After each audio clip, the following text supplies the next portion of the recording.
All right, Pete Buttigieg talking about Zohran Mamdani. What we got here? What do we got here? In some podcast or some shit with NPR? What the?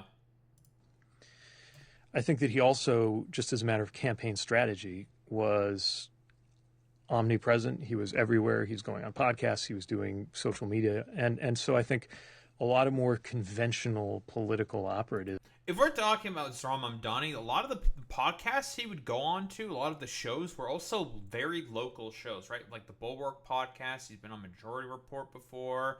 A lot of the stuff, and like a lot of the news sort of anchors that he would also go talk to and stuff, was very, very local. He hardly would do like the sort of like national sort of I don't know, like media tour. Very, very localized campaign, making it very, very clear, broadly speaking, that he's way more interested in fighting for the people of New York, broadly speaking, right?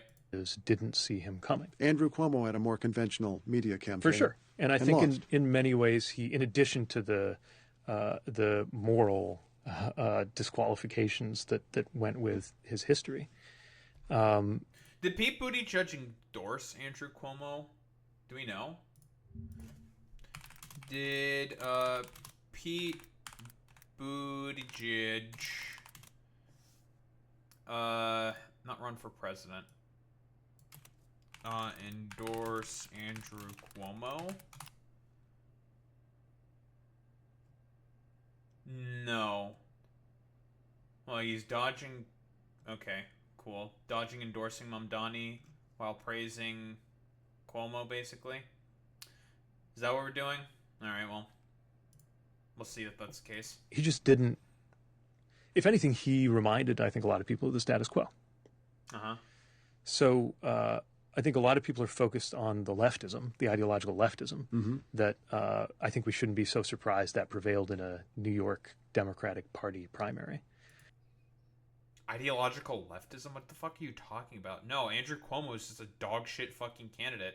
Again, the median age skews younger for a lot of New Yorkers. He talked about their issues, which is the fact that the city is unaffordable. It's harder to be able to afford like groceries, other amenities like rent is also through the roof. That's the problem that people are having with New York, and he talked about that constantly. And he was able to win a broad, very, very broad, multi-ethnic, multi-class coalition and destroy and trounce Andrew Cuomo by about 12 points. Like it's not as simple as like ideological fucking leftism. Like what the fuck are you talking about?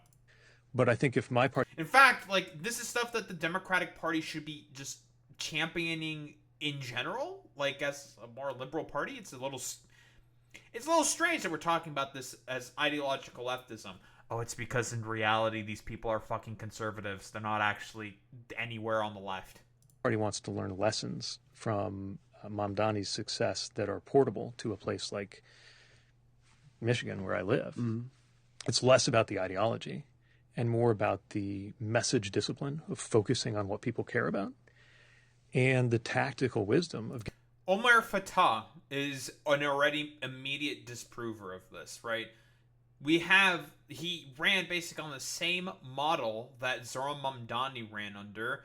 Different city, still Midwestern city, nowhere near as fucking rich as New York and Minneapolis. And, well, he's more than likely going to win. He just secured the endorsement of the DFL, which is the main Democratic establishment. So I don't think it's just as simple as, like, the ideological leftism is the main thing that's like carrying whatever these like particular insurgencies in terms of to success, like with Omar Fatah and fucking Zohran Mamdani. It's just Democratic Party politics is dead, neoliberalism is dead, and people want to see change. That is what is ultimately going to work. Like it's not about like all this other stupid bullshit. It's literally just as simple as these two motherfuckers, Omar Fatah and Zohran Mamdani, spoke to people's issues, housing and affordability. Everyone's just like, yeah, it's like really hard to be able to afford a house here, and it's hard to be able to get groceries and stuff like that. They spoke to that and were successful as a result. Like that's literally it. Getting out there and talking to everybody. Sure. Again, Omar Fatah, Zohran Mamdani, they actually went out there, talked to people, and talked about their actual fucking issues. Like, that's the actual, road to success. But again, the Democratic Party is wholeheartedly captured by corporate interests. So they're never actually going to talk about that stuff because they're not interested in any of that stuff. Because they just want, whoa, crazy, to be able to have the exact same sources of cash flow as the Republican Party. And that's all just corporate. It's a uniparty, all for the express purpose of maintaining a corporatocracy. And Pete Buttigieg is totally okay with that. He has no fucking problems with pushing that fucking line. So that's mostly why he's not probably really going to endorse Zohran Mamdani, because Zohran Mamdani, broadly speaking, threatens that fucking status quo, which these motherfuckers in the Democratic Party still want to preserve for whatever fucking reason. Don't think there's really much else to say about that.